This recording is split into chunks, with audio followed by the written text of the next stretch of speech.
Salut mes sportifs et bienvenue sur ma chaîne Alex Levent.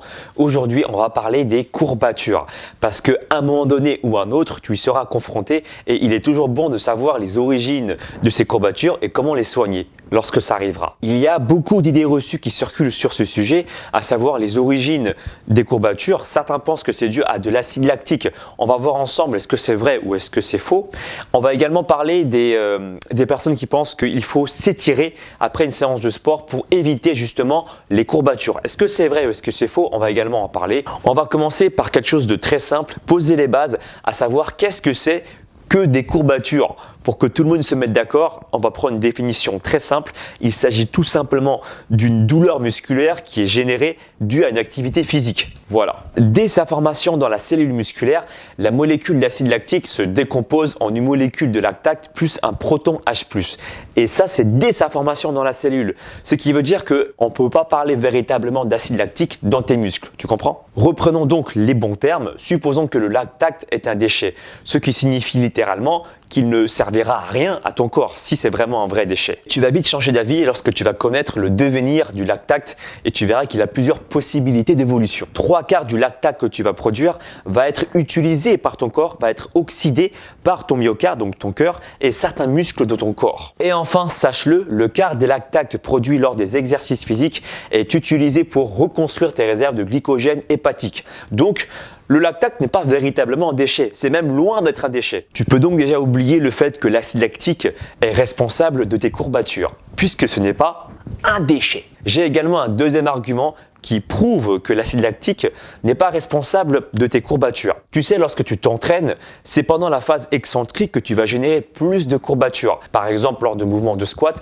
c'est le moment où tu vas descendre et fléchir tes genoux. C'est ça la phase excentrique. Et bien pendant ce mouvement-là, tu vas générer bien plus de tension. Pendant cette phase excentrique, ton corps va utiliser moins de fibres musculaires pour le même mouvement généré.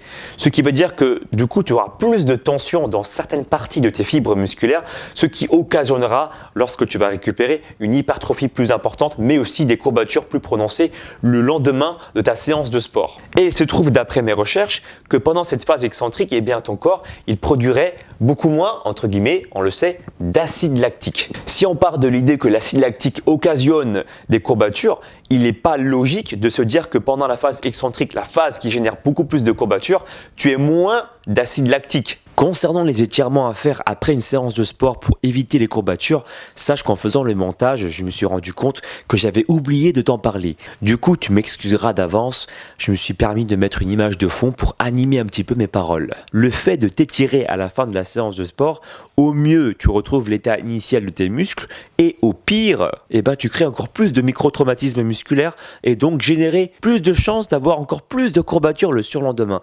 D'ailleurs, je t'invite à faire le test. Tu fais une grosse séance de sport, mais intense, et étire-toi bien à la fin de la séance de sport, tu verras que le lendemain, tu seras bourré de courbatures. C'est comme ça. Le fait d'étirer un muscle ne va pas réparer une plaie. Ça peut peut-être te soulager parce que ça va provoquer une libération d'endorphine qui fait que tu te sentiras bien, mais au niveau physiologique, au niveau musculaire, tes micro-traumatismes seront toujours là, ou pire encore, comme je te l'ai dit, ils risquent de s'amplifier. Néanmoins, tu peux faire des étirements brefs en fin de séance de sport, histoire, comme je te l'ai dit, de retrouver l'état initial de tes muscles pour qu'ils soient mis au repos. Mais c'est le seul intérêt. Voilà. Maintenant qu'on sait tout ça, on va s'intéresser aux vraies origines des courbatures.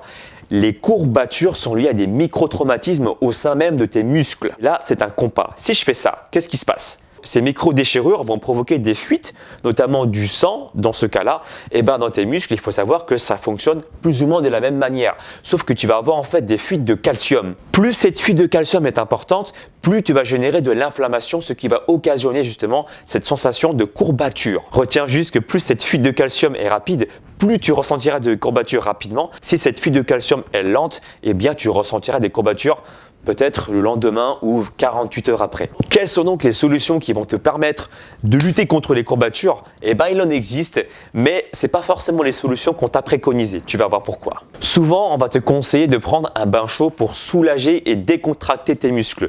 Ce qui est en partie vrai d'ailleurs, mais ça ne va pas en soi soulager les courbatures et je vais t'expliquer pourquoi. Comme tu le sais maintenant, les courbatures sont liées à la fuite de calcium. Donc, si tu veux éviter de sentir plus de courbatures, il va falloir figer entre guillemets calmer cette fuite de calcium. Et ça sera plutôt le froid qui va avoir ce rôle-là. Ça, il faut que tu le saches, le froid a tendance à baisser la sensibilité au calcium, donc à baisser la sensibilité aux douleurs aussi. Pour imaginer un peu la chose, on peut donc dire que le froid a tendance à congeler le calcium. Même si le chaud a tendance à favoriser une meilleure circulation du sang, et ça c'est bien vrai, tu vas voir que le problème est bien plus profond que ça. Je me permets de t'expliquer ça parce que j'ai reçu une formation sur les trigger points qui permettent de défaire les nœuds musculaires. Pour faire simple, les nœuds musculaires sont en fait dus à un raccourcissement anormal d'une partie de tes muscles. On peut désigner cette partie qui a été raccourcie comme un cordon musculaire hypertonique. Tu as des protéines contractiles, lactine et myosine, qui ont du mal à se relâcher. Le fascia qui entoure ce muscle, le fascia si tu veux c'est une espèce d'enveloppe, s'en retrouve également raccourci et on parle ici de gonflement du tissu conjonctif. Et c'est justement ce gonflement du tissu conjonctif qui forme cette espèce de boule au-dessus de la peau que tu peux palper lorsque tu vas masser quelqu'un. Ce nœud musculaire a une particularité comme tous les autres nœuds d'ailleurs, eh bien il a du mal à être irrigué en eau. Le corps va donc vouloir envoyer du sang, parce que ça contient de l'eau, dans cette zone-là, dans l'espoir d'irriguer cette zone. Malheureusement, des fois c'est pas aussi évident et il faut savoir également aider ton corps par des massages pour justement pouvoir relâcher cette zone-là et la rendre beaucoup plus irrigable, c'est ça, irrigable. Donc seulement à ce moment-là, lorsque ton nœud musculaire sera traité, là tu peux éventuellement songer au chaud pour te relâcher et pour que ce soit efficace. Tu peux appuyer, moi j'appuie avec cet endroit-là, tu vois, j'aime bien parce que je trouve que c'est assez précis. J'appuie sur le point en question pendant une trentaine de secondes pour déclencher ce qu'on appelle le réflexe myotatique. Je vais vraiment chercher à appuyer le muscle en profondeur, ce qui va permettre au muscle de s'étirer de manière intense.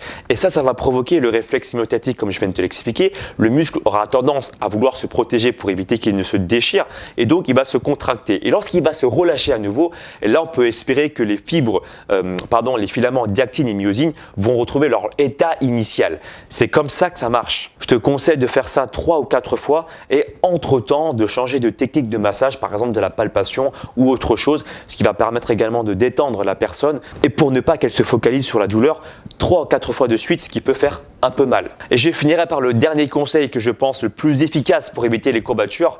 Sois régulier dans tes entraînements. Le meilleur moyen de ne pas avoir de courbatures, c'est déjà d'en avoir. Ça, c'est la chose qu'il faut que tu retiennes dans cette vidéo. Et pour avoir des courbatures, il faut que tu t'entraînes, ce qui va permettre à ton corps de se reconstituer encore plus fort et donc à ce moment-là de surcompenser si tu veux. Et il y a de fortes chances que si tu refais la même intensité de travail les prochaines fois, tu n'auras plus cette sensation désagréable qu'on appelle les courbatures. Une chose importante aussi, si tu es débutante et que tu n'as jamais fait d'activité physique, le fait même d'en faire même un tout petit peu, c'est normal que tu sois courbaturé, donc ne t'inquiète pas et surtout ne te décourage pas. Les courbatures arrivent surtout pour des efforts que tu ne maîtrises pas, pour des efforts qui sont inhabituels. Et ça dépend de chacun, des antécédents sportifs de chaque personne. Je vais te raconter une histoire drôle, une anecdote. Dans un cours collectif, tu dois donner plusieurs options parce que voilà, tout le monde n'a pas forcément le même niveau. Et il s'est trouvé que malgré ça, je me rappelle qu'à la 3-4 jours plus tard, il y avait une adhérente qui s'était entre guillemets plaint à l'accueil en disant qu'elle était courbaturée, qu'elle avait mal partout.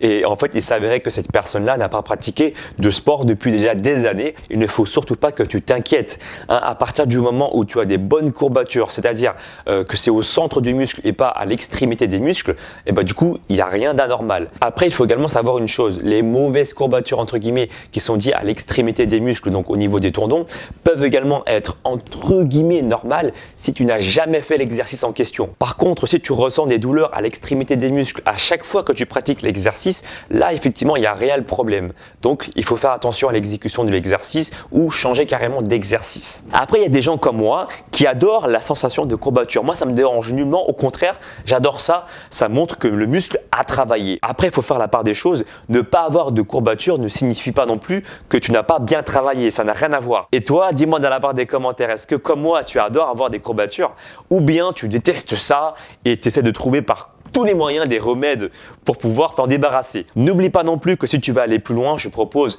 aussi des programmes sportifs et alimentaires qui vont te permettre d'atteindre tes objectifs. N'oublie pas non plus de me suivre sur les réseaux sociaux pour ne louper aucune actualité et moi je te dis à très bientôt. Ciao ciao.